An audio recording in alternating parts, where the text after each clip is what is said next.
artist Lillian Gray, and today's lesson is all about how to polish air dry clay.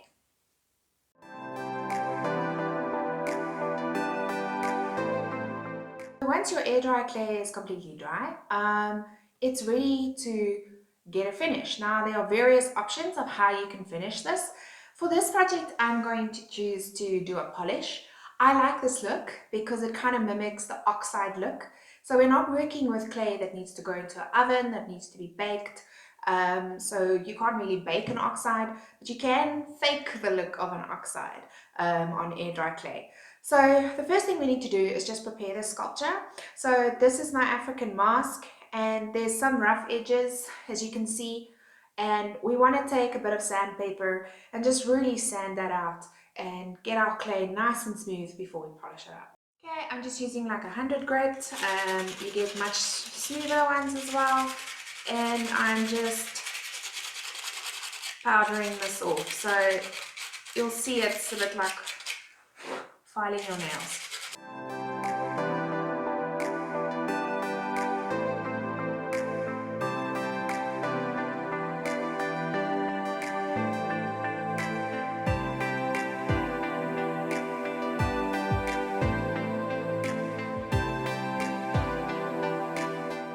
I'm done sanding.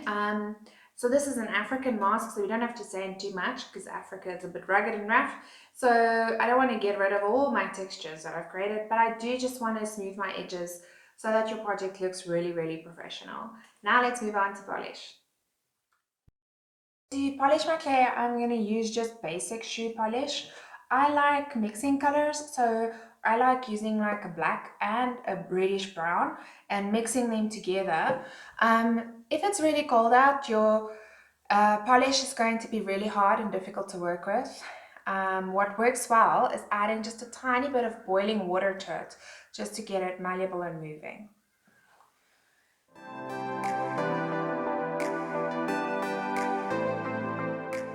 I'm making it quite smooth with the brush, and I'm first going to add my black.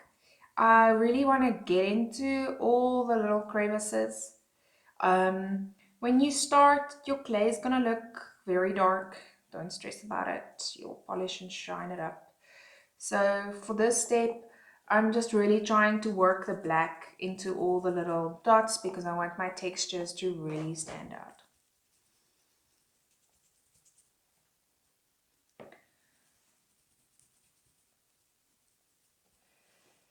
Another option is to use a toothbrush. That also works really well.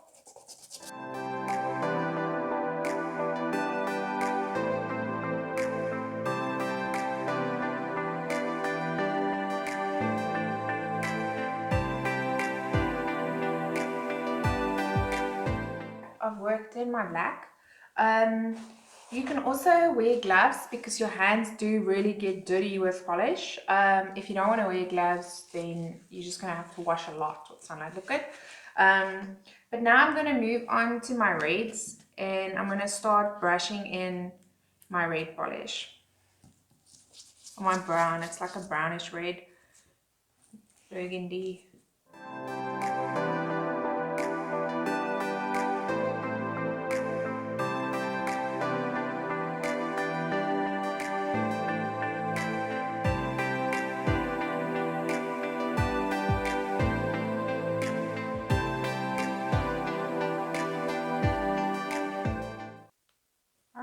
I've covered it nicely now. Quite a lot of polish, and I'm sure I've gotten in everywhere. This next step is optional. If you want to do the back, do the back. I think it's nice because you never know where the sculpture is going to end up, hanging on a wall maybe and you can't see the back, but also maybe plonked on a coffee table and people can see the back. So I just, rather be on the safe side. Just finish off everything. So I'm just using all this excess polish and just kind of rubbing it in there.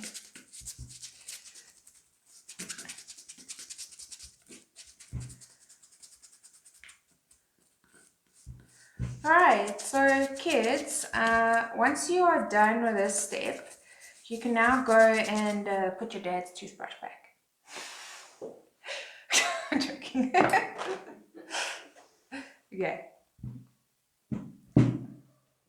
Okay, I've got two cloths here, like just an old rag, where I'm just gonna quickly take off most of the excess, you know, the big bulk of the extra polish. And then I've also got like a really smooth rag, which is a piece of an old shirt, that I'm gonna use to actually polish this baby up.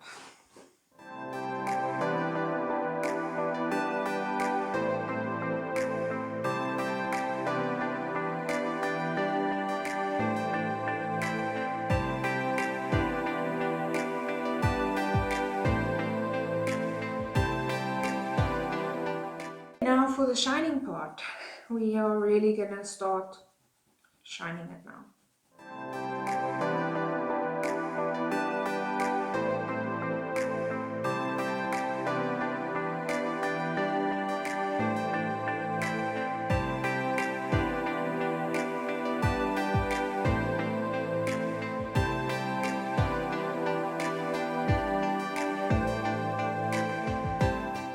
So this is our polished sculpture.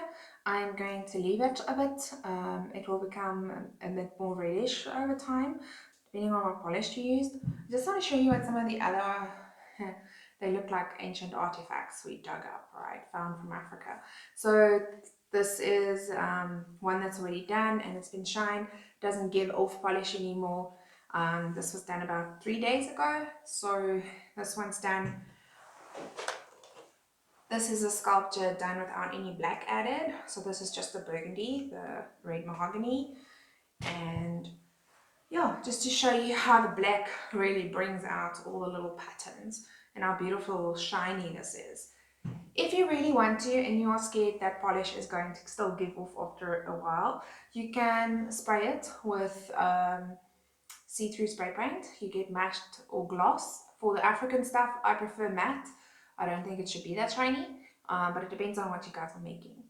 And I hope this is an awesome lesson in how to fake the oxide look on air dry clay. Okay, so if you like this video, please make sure that you like and subscribe to our channel and stay tuned for our next fun art project.